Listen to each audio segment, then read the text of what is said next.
So, good morning. I'm on my way to the farmer's market on Sunday instead of Saturday. And I wanted to do like a follow-up from my follow-up. Because ideas have just been like really in my head over the last weekend. It's been a weekend of discovery. And so um the first thing was I keep thinking about this Ben and Jerry's ice cream and my son.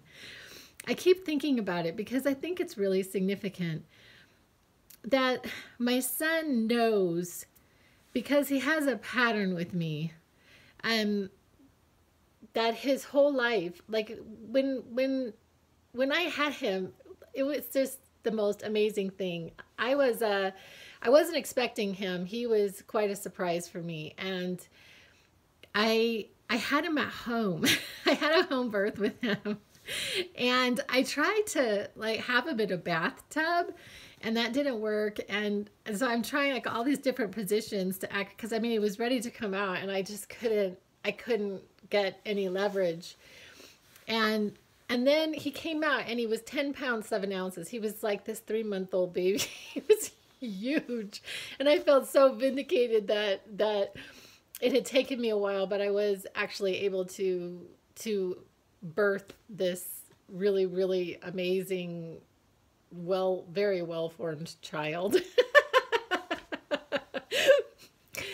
Anyway, and we had this like amazing relationship. I mean, he was with me constantly. We were like two peas in a pod, and I nursed him for the first year of his life, and we were just very, very connected. And he was just the sweetest little thing. I mean, just the sweetest little baby, always very smiley and just amazing. But anyway, he knew that when he asked for something that I was going to get it, because we were so connected. And it made me think about that connection with our source. To be so connected with our source and to know the love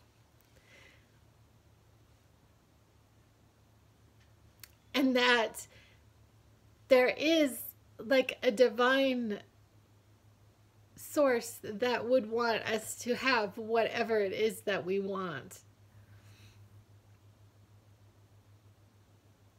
Whatever it is that we want. The Ben and Jerry's ice cream, you know, is a small thing, but actually, and I've been, when I watch these YouTubes by people that I highly respect, they're always saying that there isn't one that's actually bigger.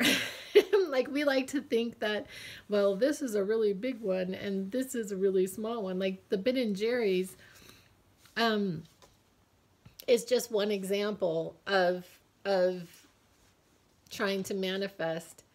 So this morning I was listening to Abraham Hicks again, and there was a really good one on it. It was called "Closing the Gap is the Zest of Life."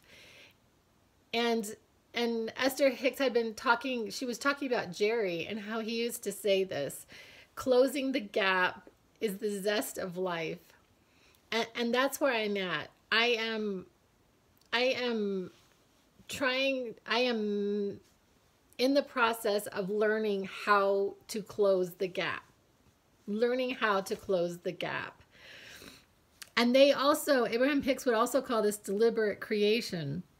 So for the first like 51 years of my life, I was creating, but not necessarily deliberately. I mean, there were times where I put things out and it happened.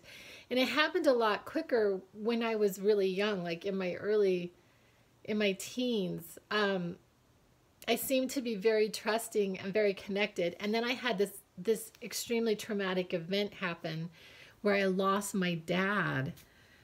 Seemingly lost my dad. My dad passed away. I was 22, and the trajectory of my life just went from this way to this way. And what it was a trust. I had lost a trust in, I had lost a trust. I'd lost like this very, very important person in my life who took care of me and did when I asked for something, my dad gave it to me. When I was sick, he took care of me. I mean, that's so sweet, isn't it?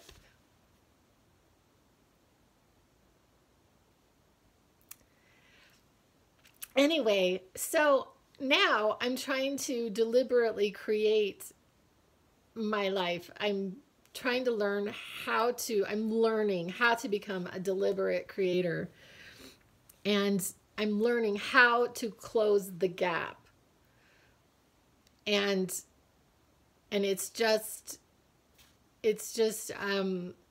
finding myself getting stumped a bit. And I also think that it's a lot more sophisticated than it is presented. Like I have talked in previous videos about when Jesus said, when you ask for a loaf of bread, would God give you a stone?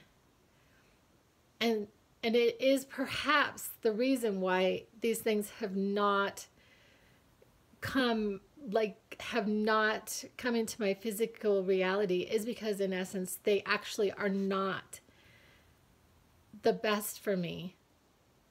That giving me whatever it is that I think that I am desiring would not be the best. And I wanted to revert back just really quick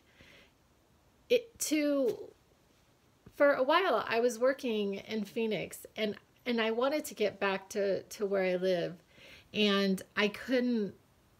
So I was applying for all these jobs. In fact, I had 13 job interviews, 13 in a year and a half. So in 18 months, I had 13 job interviews, and I did not get a single one of those jobs. And as the time was going on, I was really learning that the right job would actually come to me. The right job is going to come to me. So one day I'm on my computer. I don't even know if I was doing a job search or not. I don't know. And this emblem popped up that really attracted me. And I applied for that job and I got it. And it was like the perfect job. It was the perfect job for me. It was the right location. It would pay more. I mean, it was just magical how it turned out. So perhaps the right job has not come up yet. Not that I'm not responsible, and not that I don't need to work on my skill, because I really do believe that it's just learning to trust. It's learning to trust in what created us, in divine God, whatever it is that created us, learning to trust in things. And I know this sounds really crazy with everything I've said, that we seemingly cannot see. Trust in things that we seemingly cannot see, but in essence, God is in everything. There is no separation. There's no separation if God is the molecules, is the building blocks with which everything is to all eternity. And trusting in that. Anyway, I'm going to go to the farmer's market. Just an update. Love you guys. Bye.